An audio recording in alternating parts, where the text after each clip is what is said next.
नमस्ते। तो cyber security की इस रोमांचक दुनिया में एंट्री कैसे ली जाए, ये सवाल अक्सर मन में आता है ना।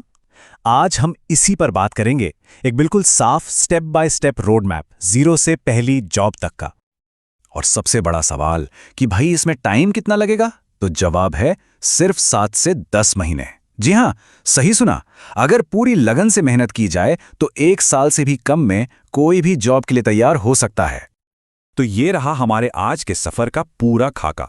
हम शुरू करेंगे आईटी की नींव रखने से, फिर सिस्टम्स और कोड को समझेंगे, साइबर सिक्योरिटी की ज़रूरी स्किल्स सीखेंगे, अपनी एक स्पेशलिटी चुनेंगे और आखिर में देखेंगे कि आगे का रास्ता क्या है। ये है हमारे 7 से 10 महीने के सफर का एक मोटा मोटा ब्रेकडाउन। पहले कुछ महीने आईटी और नेटवर्किंग के बेसिक्स, फिर सिस्टम्स और स्क्रिप्टिंग, उसके बाद कोर साइबर स्किल्स और आखिर में अपनी पसंद की फील्ड में स्पेशलाइजेशन। तो चलिए एक एक करके इन सब पर गहराई से बात करते हैं। तो सबसे पहला और शायद सबसे ज़रूरी कदम आईटी की नींव को मजबूत करना। देखिए, कई लोग ना सीधे साइबर सिक्योरिटी में कूदना चाहते हैं और इस स्टेप को छोड़ देते हैं, जो कि एक बहुत बड़ी गलती है। देखिए, ये बात बहुत ही सीधी है। अगर किसी को ये ही नहीं पता कि एक सिस्टम मतलब कोई कंप्यूटर या नेटवर्क आखिर काम कैसे करता है, तो फिर वो उसकी सुरक्षा कैसे कर पाएगा। आईटी की बुनियादी बातों को छोड़ना जानते हैं कैसा है? ये ठीक वैसा ही है जैसे बिना नींव के एक बड़ी बिल्डिंग बनाने की कोशिश करना। तो इस नींव के ना 2 बहुत ज़रूरी हिस्से हैं। पहला, आईटी के फंडामेंटल्स, मतलब एकदम बेसिक चीज़ें, जिसके लिए कॉम्टिया A+ एक शानदार स्टार्टिंग पॉइंट है।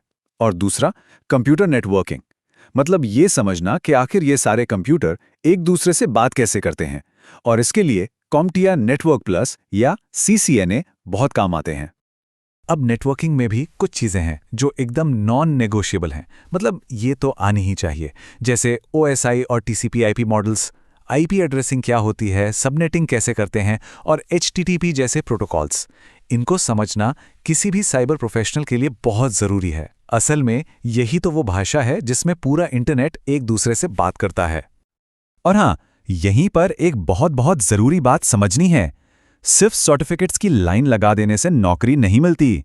कंपनियां ये नहीं देखती कि कितने सर्टिफिकेट्स हैं, वो ये देखती हैं कि काम करना आता है या नहीं, मतलब प्रैक्टिकल स्किल्स हैं या नहीं।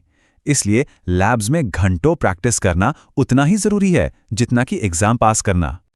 चलिए, तो हमारी नींव अब मजबूत हो चुकी है। अब वक्त है उस पर कुछ बनाने का। हमारा अगला कदम है उन सिस्टम्स और टूल्स को समझना जिनमें साइबर सिक्योरिटी के प्रोफेशनल्स अपना दिन रात बिताते हैं। ऑपरेटिंग सिस्टम की दुनिया में 2 ही बड़े खिलाड़ी हैं, विंडोज और लिनक्स। अब देखिए, विंडोज से शुरू करना ठीक है, बेसिक समझने के लिए अच्छा है, लेकिन लिनक्स सीखना अनिवार्य है, मतलब इसके बिना काम नहीं चलेगा। क्यों? क्योंकि भाई ज़्यादातर सर्वर्स, क्लाउड का पूरा तामझाम और लगभग सारे सिक्योरिटी टूल्स सब लिनक्स पर ही तो चलते हैं। यहां कोई एक्सपर्ट प्रोग्रामर बनने को नहीं कह रहा, ठीक है, लेकिन कोडिंग और स्क्रिप्टिंग की थोड़ी बहुत समझ भी ना आपको बाकियों से मीलों आगे खड़ा कर देगी। पाइथन तो इस फील्ड की सबसे पसंदीदा भाषा है ही, और बैश और पावरशेल ये तो जादू की छड़ी जैसे हैं। लिनक्स और विंडोज में रोज के बोरिंग रिपीट होने वाले कामों को ऑटोमेट करने के लिए सोचिए कितना टाइम बचेगा। ओके, तो अब तक हमने आईटी का बेस बना लिया, सिस्टम्स भी समझ लिए।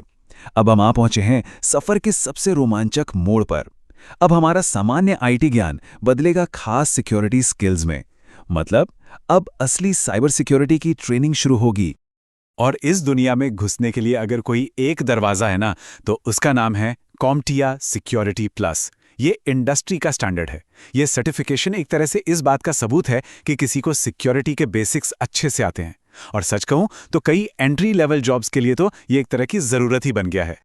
तो सारे बेसिक्स अब कवर हो चुके हैं और अब हम सड़क के एक ऐसे दोराहे पर खड़े हैं जहां से हमें अपना रास्ता चुनना है। मतलब अब ये तय करने का वक्त आ गया है कि आखिर किस तरह का साइबर सिक्योरिटी प्रोफेशनल बनना है। और यहां पे सवाल सीधा है, डिफेंस खेलना है या ऑफेंस? मतलब क्या एक ऐसा डिफेंडर बनना है जो सिस्टम को बचाता है, या एक ऐसा अटैकर जो सिस्टम की कमजोरियों को ढूंढ निकालता है? सीधी भाषा में कहें तो ब्लू टीम या रेड टीम? इसको ऐसे समझिए, ब्लू टीम वाले जो हैं वो किले के गार्ड्स की तरह हैं। उनका काम है दीवारों को मजबूत करना, हर आने जाने वाले पर नजर रखना और किसी भी हमले को रोकना। वहीं दूसरी तरफ रेड टीम वाले वो जासूसों की तरह हैं। उनका काम है किले में घुसने के रास्ते ढूंढना, दीवारों में दरारें खोजना, ठीक वैसे ही जैसे असली हैकर करते हैं, ताकि उन कमजोरियों को हमला होने से पहले ही ठीक किया जा सके। अब जो भी रास्ता चुना जाए उसके लिए अलग अलग सर्टिफिकेशंस भी हैं।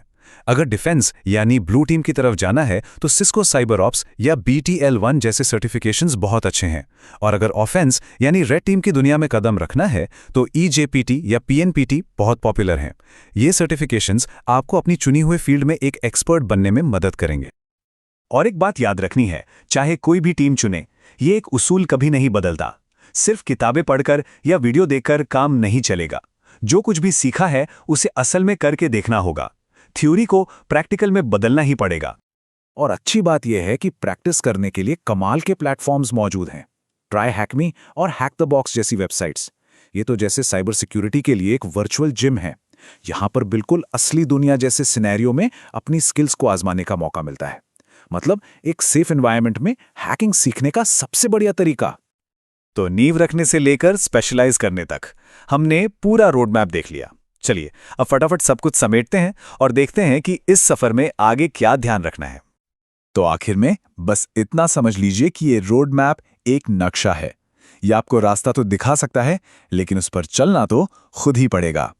हर किसी की सीखने की रफ्तार अलग होती है, इसलिए किसी और से अपनी तुलना करने की जरूरत नहीं है।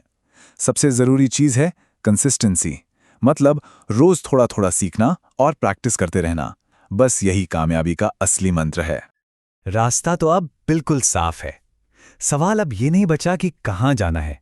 सवाल अब सिर्फ ये है कि इस सफर पर पहला कदम कब उठाना है, क्योंकि अब जानकारी को एक्शन में बदलने का वक्त आ गया है।